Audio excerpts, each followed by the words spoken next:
Assalamualaikum warahmatullahi wabarakatuh. Nama saya Seldia Kaila Sintia dengan NIM 0603523077.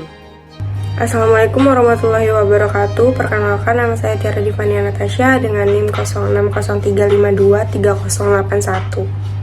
Halo semuanya, perkenalkan nama saya Safana Nafisa Putri dengan NIM 0603523073. Nama saya Sardra Nurul Ivana dengan NIM 0603523076.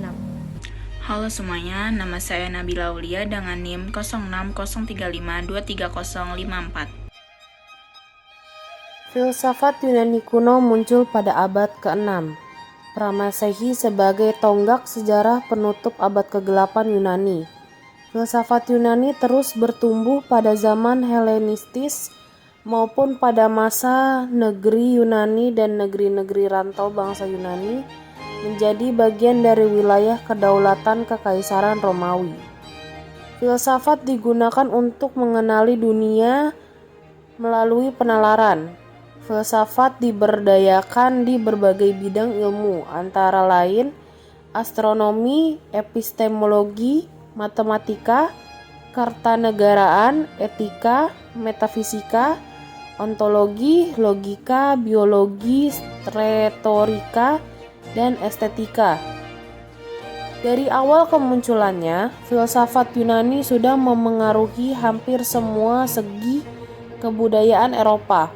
Alfred North Whitehead pernah mengatakan bahwa penyifatan umum tradisi ilmu filsafat Eropa yang paling mungkin dapat diterima semua pihak adalah penyifatannya sebagai tradisi filsafat yang terdiri atas rangkaian catatan kaki pada karya tulis Plato. Jelas-jelas ada suatu alur pengaruh berkesinambungan yang menghubungkan para filsuf Yunani kuno dan Helenistis dengan filsafat Romawi, filsafat Islam awal, skolastisisme abad pertengahan, dan abad pembaharuan Eropa dan abad pencerahan. Sokrates adalah seorang filsuf dari Yunani. Ia merupakan salah satu pemikir antroposentrisme yang hidup pada masa Yunani klasik. Sokrates hidup pada masa perkembangan pemikiran sofisme. Kemampuannya dalam menggunakan metode dialog membuatnya memperoleh simpati dari para pemuda. Sementara itu, Sokrates dimusuhi oleh para penganut kepercayaan dewa dan Tuhan karena dianggap merusak moral para pemuda dan menolak keberadaan dewa atau Tuhan yang diakui oleh negaranya. Pemikiran filsafat Sokrates bertujuan untuk mengenal manusia dengan memahami alam semesta melalui teori. Perhatian utama dalam pemikiran filsafat Sokrates adalah mengenai hakikat dan kehidupan manusia. Ia mengubah perhatian filsafat dari filsafat alam menjadi filsafat manusia. Pendekatan yang digunakannya ialah rasionalisme. Ia mengkaji seluruh bidang pemikiran selama kajiannya dapat mempergunakan akal. Sokrates memulai setiap pemikirannya filsafat dengan keingintahuan. Ia kemudian menjadikan rasa ingin tahu ini sebagai awal dari kebijaksanaan. Pada masanya, ia menjadi salah satu tokoh Yunani yang tidak lagi mempercayai mitos. Plato adalah seorang filsuf dan matematikawan Yunani secara spesifik dari Athena. Dilihat dari perspektif sejarah filsafat, Plato digolongkan sebagai filsuf Yunani kuno. Ia adalah penulis Philosophical Dialogues dan pendiri dari Akademi Platonik di Athena, sekolah tingkat tinggi pertama di dunia barat.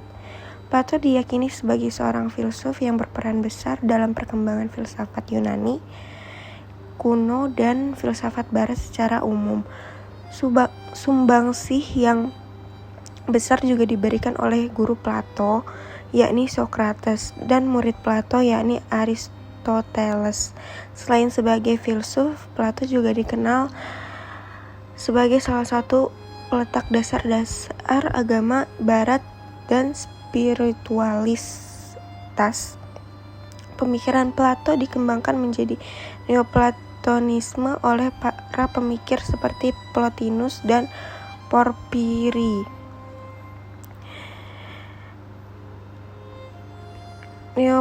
Neoplatonisme memberikan pengaruh besar bagi perkembangan Kristianitas, terutama memengaruhi pemikiran para bapa gereja seperti Agustinus. Filsuf Alfred North Whitehead bahkan mengapresiasi Plato dengan mengatakan karakterisasi umum yang paling aman dari tradisi filosofi Eropa adalah bahwa tradisi ini terdiri dari serangkaian catatan kaki untuk Plato. Pemikiran Plato banyak dipengaruhi oleh Socrates. Karyanya yang paling terkenal ialah Republik, yang dalamnya berisi uraian garis besar pandangannya pada keadaan ideal. Dia juga menulis hukum dan banyak dialog di mana Socrates adalah peserta utama. Salah satu perumpamaan Plato yang termasyhur adalah perumpamaan tentang orang di gua. Thales dari Miletus adalah seorang filsuf yang mengawali sejarah filsafat barat pada abad ke-6 SM.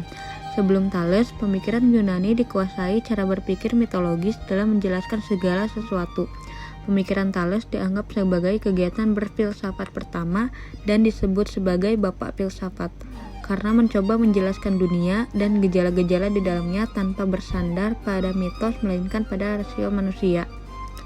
Ia juga dikenal sebagai salah seorang dari 7 orang bijaksana dalam bahasa Yunani hoi hepta sop hoi, yang oleh Aristoteles diberi gelar filsuf yang pertama. Selain sebagai filsuf, Thales juga dikenal sebagai ahli geometri, astronomi, dan politik. Bersama dengan Anaximandros dan Anaximenes, Thales digolongkan ke dalam mazhab Miletos.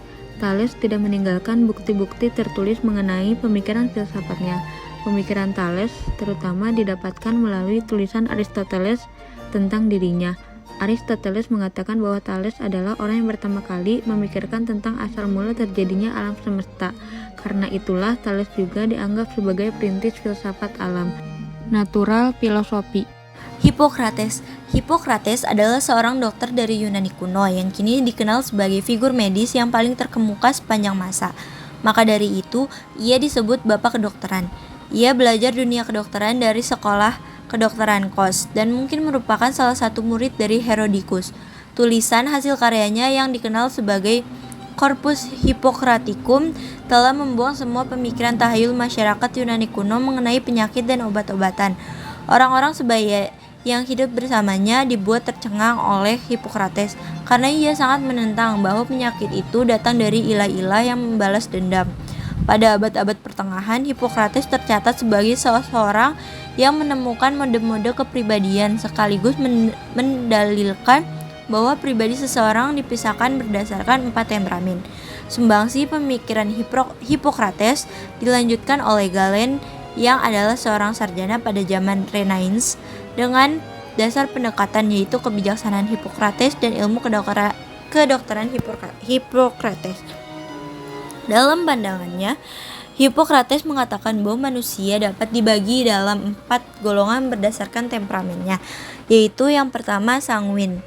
Sanguin adalah orang yang mempunyai kelebihan darah dan mempunyai temperamen penggembira.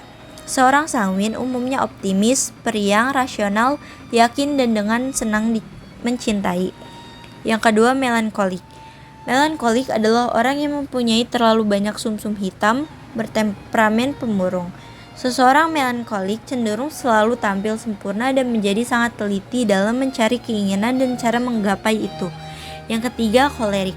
Kolerik adalah orang yang terlalu banyak sumsum kuning dalam tubuhnya, bertemperamen bersemangat dan gesit. Seseorang kolerik cenderung memiliki banyak ambisi, energi, dan penggerak dalam suatu wadah.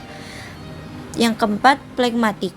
Flegmatik adalah orang yang terlalu banyak lendir dalam tubuhnya dan bertemperamen lambat. Seseorang flegmatik cenderung santai dan tidak mengeluarkan emosi dalam menanggapi sesuatu permasalahan. Pitagoras dari Samos adalah seorang filsuf Yunani Ionia kuno dan perintis aliran Pitagoreanisme. Ajaran politik dan keagamaannya dikenal di kawasan Magna Graecia pada masanya yang telah mempengaruhi pemikiran Plato dan Aristoteles, sehingga tidak langsung ia juga telah berdampak terhadap perkembangan filsafat Barat. Rincian mengenai kehidupannya diselubungi legenda, tetapi tampaknya ia adalah anak Mnesarkos, seorang pengukir pertama atau saudagar kaya di Pulau Samos lepas pantai Anatolia. Para ahli modern masih memperdebatkan siapa guru Pitagoras dan pemikir-pemikir mana saja yang pernah memengaruhinya. Walaupun begitu, mereka sepakat bahwa pada kisaran tahun 530 sebelum Masehi, Pitagoras pindah ke Kroton di pesisir Italia dan mendirikan sebuah perkumpulan dengan keanggotaan khusus. Mereka yang ingin bergabung harus diinisiasi terlebih dahulu, dan komunitasnya menjalani gaya hidup bersama dan bertarak. Komunitas ini juga memiliki aturan mengenai makanan. Konon pengikutnya harus vegetarian, tetapi ahli-ahli modern meragukan apakah Pitagoras benar-benar pernah mengharuskan para pengikutnya untuk tidak makan daging sama sekali. Ajaran yang paling jelas dikemukakan oleh Pitagoras adalah metempsychosis, yaitu keyakinan bahwa setiap jiwa itu abadi dan setelah kematian, jiwa tersebut akan masuk ke tubuh yang baru. Ia mungkin juga merupakan penggagas doktrin musika universalis yang menyatakan bahwa planet-planet bergerak sesuai dengan persamaan matematika, sehingga menghasilkan simfoni musik yang tak terdengar. Para ahli masih memperdebatkan apakah beberapa ajaran numerologi dan musik yang dikaitkan dengan nama Pitagoras itu benar-benar dikembangkan olehnya atau merupakan ciptaan pengikutnya setelah ia meninggal, khususnya Philolaos dari Kroton. Setelah Kroton berhasil mengalahkan tetangganya Sibaris sekitar tahun 510 sebelum Masehi, para pengikut Pitagoras berkonflik dengan para pendukung demokrasi. Alhasil, gedung pertemuan kaum Pitagoreanis dibakar. Pitagoras mungkin gugur selama peristiwa ini atau lolos ke Metapoum dan menjemput ajalnya di tempat tersebut.